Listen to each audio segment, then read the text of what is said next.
उपाध्यक्ष महोदय, अगर भारत की आर्थिक व्यवस्था को हम देखें तो यह कहने में कोई त्रुटि नहीं होगी कि कृषि उसका आधार है।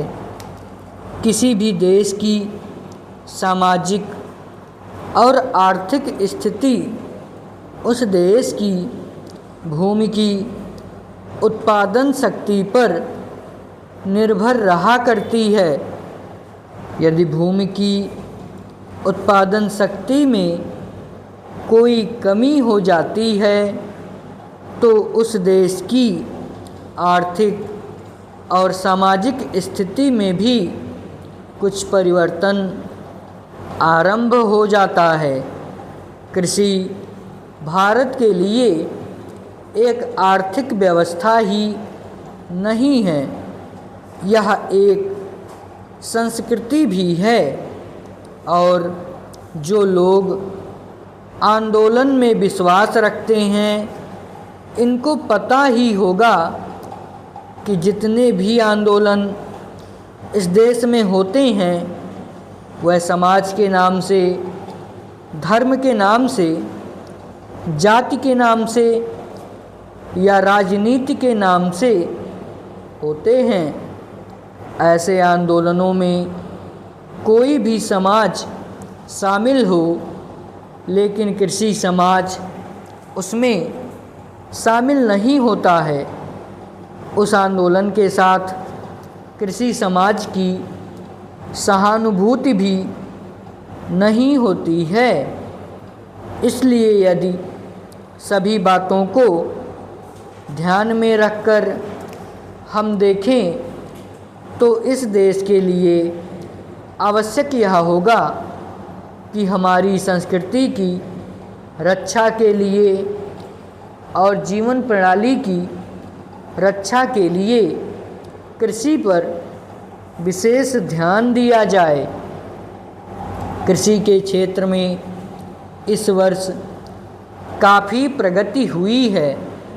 यदि आप 1801 से 1901 तक का काल देखें तो आप देखेंगे कि हमारे देश में 31 अकाल पड़े, जिनमें 4 करोड़ लोग मरे। लेकिन आज हमारे खाद्य मंत्रालय ने 100 रुपये मन के भाव पर गेहूं खरीद कर एक भी आदमी को मरने नहीं दिया। इसके लिए हमारा खाद्य मंत्रालय बधाई का पात्र है। एक बात मैं विशेष रूप से इस अवसर पर कहना चाहता हूँ। आजकल हम लोग मानव शक्ति पर ज़्यादा ध्यान ना देकर पूंजी पर ज़्यादा निर्भर रहने की कोशिश करते हैं।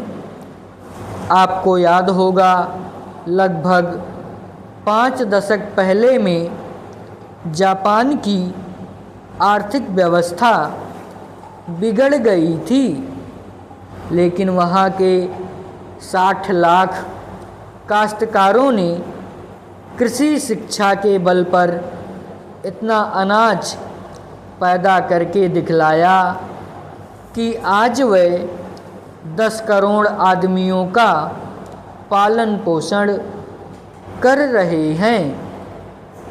वहाँ पर 30 ऐसे विश्वविद्यालय हैं जिनमें कृषि की शिक्षा दी जाती है, जिनसे 16,000 छात्र प्रतिवर्ष शिक्षा प्राप्त करके निकलते हैं। आज हमारे देश में पर्याप्त कृषि विश्वविद्यालय स्थापित हो चुके हैं। हमारे देश की 120 करोड़ जनसंख्या को दृष्टि में रखते हुए जापान एक बहुत छोटा सा राज्य है। शायद हमारे राजस्थान से कुछ ही बड़ा है।